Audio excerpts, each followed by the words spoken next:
Maninona no misy ny judaisme eto Madagasikara? Inona ny vokatra hoentin'izay isan'ny valiany ireo fanontaniana ireo ao anatin'ilay hetsika izay ho tanterahan'ny judaisme Madagasikara Merisima ao amin'ny trano fandraisam-bahiny Carleton amin'ny alakamisy ho avy izao. Feno fitoana amin'ny 5 jona ho avy izao no nanomezan'ny fitondrana arrêté nananganana ny judaisme Madagasikara Merisima ka isy ny hetsika fankalazana izany ao amin'ny trano fandraisam-bahiny Carleton.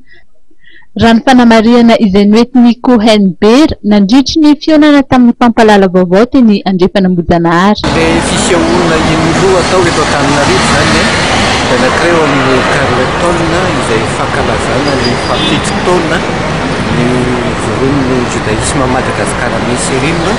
Izay ny antony voalohany izao fisehoana izao.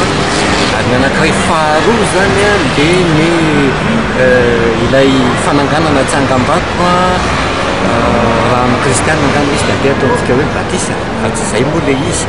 Ao amin'ny motel Lanosy izay misy eo amin'ny manodididina 100 eo no anaovana azy hoe ao motel Lanosy amin'ny sabotsy. Ary fanazavana hoe inona marina moa dia atao ao amin'ny Carleton. Ao amin'ny Carleton zany no anazavana hoe fa maninona no misy judaisme eto Madagasikara.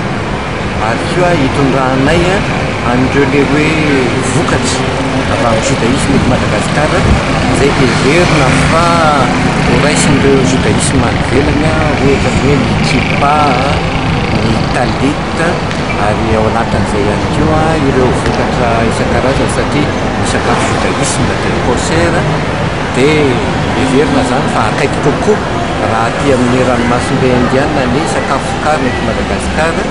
Ary tsy vitany zany fa misy an'ireo le fahaizana manokana antsika eto Madagasikara dia ireo ara malagasy. Ary mety hita ao anatin'izany ny lokanga, ny selo, ny contrebasse izay ny ao amin'ny judaisme daholo no mamokatra an'izany zavatra izany.